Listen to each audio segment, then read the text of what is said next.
It's UFC 283. It's a big fight for him in what promises to be a very big year for the young man. Let's say hello to Terrance McKinney, one of our favorites here on the program. Hello, Terrance. How are you?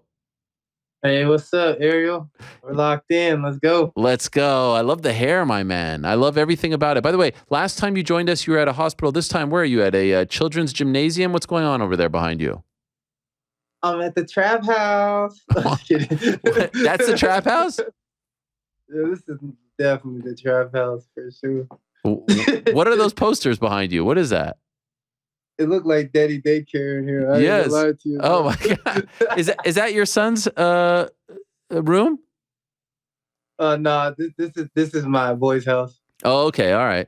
Respect. By the way, how is fatherhood? It's awesome. Definitely a huge motivator.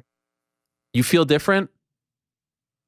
Yeah, man. Like it sucks because after I get done training, I might have to rock this guy to sleep, and he's feeling like a tank. Oh my gosh. So you feel like you have different kind of motivation, different kind of thoughts. This is your first time fighting as a father now, officially, right? Since your son has been born. So you feel like Yes, sir. there's something different about you. Yeah, I got to train harder. I tapped into my aloe vera, as you see. So we're gonna look for a dynamic finish, whether that's by KO or submission. So something fantastic is gonna happen. By the way, do you regret joining the show from the hospital? I mean, your significant other, was she not a little bit annoyed by all of this? Nah, that was legendary. That was a Kodak moment right there. How many hours afterwards did the baby come out? The next day, actually. Oh wow, it was a long one. Yeah, well, yeah, because I had to get dilated. I felt like I was there for like a whole week. It felt like, but we were just there for 3 days. Wow. Okay, and everyone's doing okay, right? Yeah, everyone's doing great. Great. So you're going to Brazil, and you've dyed the hair. Why did you dye the hair? Just the new mystical Terrance McKinney. Okay, this is it. I predict these things. Another first round finish incoming. The blonde hair has treated a lot of fighters, well. So you're trying to tap into that. Yes, sir. And how do you feel about going to Brazil to fight in what could be somewhat hostile territory? We live for this, man, and the victory is gonna be that much sweeter once I get to silence the crowd. Yeah. And I mean, let's be honest. This is way more exciting than fighting at the Apex or something like that. Oh yeah, I'm so excited. There's a lot of chaos going on out there. Yeah. So What the hell? scary. Are you at all worried that they might cancel it? A little bit, but I wouldn't mind because we all know I need to knock that Scouser out. So Oh. if that's what God has in mind, then let His will be done. I will get to that in a moment. When do you fly out to Brazil? The 16th. The 16th. It's the 9th. Oh, so you fly out on the Monday of the fight. Yeah, on Monday. Yeah. Why so late? I wish I was leaving like Sunday. Well, today, but it's all good. You don't feel like you need more time to get acclimated? Nah, I'm actually at higher elevation, Okay. and it's actually not that bad. It's only like 5 hours. It's only 5. Where are you now? Spokane, Washington. Oh, you mean the time difference is 5 hours? Yeah. God, I thought you meant the flight. And have you ever been to Brazil? No, sir. This is my first rodeo. Wow. You got to try the acai, probably after the weight cut, but the acai is to die for. Have you ever had acai? Yeah, acai bowl. I love those. And we got to go to the steakhouse. I can't wait. The steakhouse is legendary. I've been to those as well, but you got to go to a place in Rio called Bibi Sucos, Bibi Sucos. You've tried acai in America? It is nothing like the acai there. It feels like fruit. It feels like something from the heavens. Your whole body feels different afterwards. It's unbelievable. Do me a favor and go try. It's a little bit sugary, right? There's some calories involved. No, I need that. I'm gonna need some good sugars. So go there. I'm definitely gonna tap in that place. Okay, so and you're predicting big things, like you said. I feel like you're putting maybe a little bit of pressure on yourself. First round, explosive finish, all that stuff. Why put that out there? Why put that pressure on yourself? Because pressure turns to diamonds. And I'm all about shining bright. So, and I want people to know what I deserve, and I want to be top 10 at the end of the year. So I got to show all these guys they're putting ahead of me that don't have a number it's a waste of my time. And I got to go out there and get him out there the first round. So that's the goal for 2023, end of the year in the top 10. Yes, sir. So speaking of which, what was your reaction when you got Ismael as your opponent? Like, were you a little bit underwhelmed? Were you hoping for a bigger name? No, I was happy with this because on paper, it seems like it's going to be a close match, and I like that. So when I do dominate, there's no choice but to give me the ranked opponent after this, someone in the top 15. Were you familiar with him when you were offered him? Not really, but I watched his videos. I think he's a decision machine, but he likes to get down, and I think that's just going to play in my favor. I saw some of your clips recently, the wrestling, even Chael Sonnen giving you props. You saw that? Yeah, that was so sick. Do you know Chael? Have you ever trained with him? Not at all, but I know the Brazilians don't like him too much. But sometimes you got to be a villain, Yep. You're not that far from him. He's in Oregon, so it's not so far.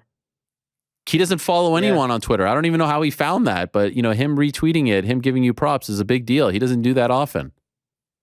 Yeah, that feels great. Like I said, you can definitely see God's moving in my life. He's giving me favor, and it's humbling.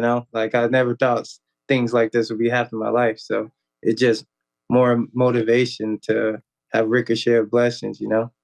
Now, what about this Paddy Pimblett? You saw his last fight against Jared Gordon, yes? Yeah, I saw his last fight. He lost. Yeah. How did you score it? Not the one with me and him beforehand. That was obviously a 10-7. I mean, like the actual fight. I think I can make it like a 29-28, Jared. Okay, 29. I give him one round. And just maybe give him one round. Right. That's the thing. Was there anything that he did that impressed you? Yeah, the way he blocks Jared punches with his chin is very impressive, Were you at all surprised at how sort of, I don't know, again, to use the word I've used on the show already today, defiant he was about like the criticism or the scoring? Like he thought it was the fight of the night. He thought there was no chance that you could score. Like, did that surprise you? Yeah, man. That's crazy. He must have been hanging out with Sean O'Malley a lot lately or something. Man. He must think he's still undefeated. Do you think there is any chance, honestly? I know you've been trying to get this one for a while. You win this fight. Do you think there's any shot of you versus him, of them booking it? I think they get it done after this fight for sure. Really? And I'm doing him a favor. I'm cutting weight 2 times super close together, This is his best chance to ever beat me. Wow, you really feel that way? Have you been told anything? Like your management, anyone say you win this fight, you're getting Paddy? This is what we're thinking? I just been hearing a little bit in the grapevine, and I think it's next. Wow. Any chance for the March London card? Yes, it's definitely going to be in March, and if I don't get Paddy, we want to rank the opponent in April. Okay. So let's go. But the big one is Paddy. That's the one that you want. Yes, sir. How do you think that goes down? How do you think it plays out? Just domination everywhere, whether that's standing. I saw Jared out wrestle him. He couldn't really get any submissions off. And I got a bigger frame. I'm faster. So yeah, I see him getting killed. A lot of people looking sad. UFC, Dana sad, me getting a bigger check. Just I see a lot of good things happen after I take them out in the first round. Even though they'll be sad, you still think they're going to give you a bigger check? Yeah, they be like, man, and then they got to promote me, and I think I'm the right prospect to invest in right now. You talked about on Twitter, you had a couple of interesting tweets about like how you can't turn down a fight because then they'll say they'll come back to you in a few months and whatnot. Did you get any blowback for any of that? I don't know. Some weird stuff be happening on my account sometimes. Like I'll be getting a certain amount of views and then it goes down like hell low. I don't know how they're doing it, but just some weird stuff be happening. It's crazy. You think you're being shadow banned? Yeah, sometimes I'm getting shadow banned. I can see it, bro. It's crazy. What prompted you to tweet that? it's just, you guys know me. I like to speak out. I like to pull strings and be heard. Right. And so you felt like you need to get it off your chest? Yeah. Yeah. I liked your tweet yesterday, or maybe it was 2 days ago, where you wrote that it's been a tough time in MMA, a bad time, a bad stretch. Yeah, it's crazy. A lot of good champions have fallen. A lot of crazy, terrible judging. I just think it's time for it to be MMA and not WWE anymore. Huh. What do you mean by that? What makes you feel like it's WWE? Because everyone's just yelling and stuff, trying to be seen, instead of people fell in love with the aspect of skills back in the day, like GSP, and people seeing people getting finished. Like, what happened to love and talent, Right. Seeing something that could potentially be great instead of just someone having a good mouthpiece and looking cool on TikTok. Right. Are you on TikTok? Yeah, I'm on TikTok. How you doing over there? I don't really do it that much, but I just got to make sure I'm on all platforms. It's the best way to make money. Right. I saw Kevin Lee's brother. You see his brother blowing up over there, Keith Lee? You see his TikToks? No, not yet. He's got like 8 million. What is it, New York Rick? He's got like 8 million followers or something crazy. It's unbelievable. He's like a food critic over there. Kevin Lee's brother. Oh yeah, no. I saw a video about that. Yeah. He's going crazy about some food stuff. Yeah, I heard it's getting real huge. Yes, it's crazy. He's got a whole other. He was a Bellator fighter, and they let him go. Stupid. Well, now he's making more money doing TikTok. Yes. Kudos to him. 8 million followers. I feel like you could be really big on TikTok because you speak for the younger audience. You keep it real. You don't hold back. But yeah, it just says time consuming, And right now, you guys know I love to fight. So, and there's just a lot of stuff I got to get done with the fight. And so as soon as that slowed down a little bit for me and I'm in a comfortable spot, then I'll really start pushing the social media more. Where'd you find that picture of Derek Lewis, by the way, looking all svelte?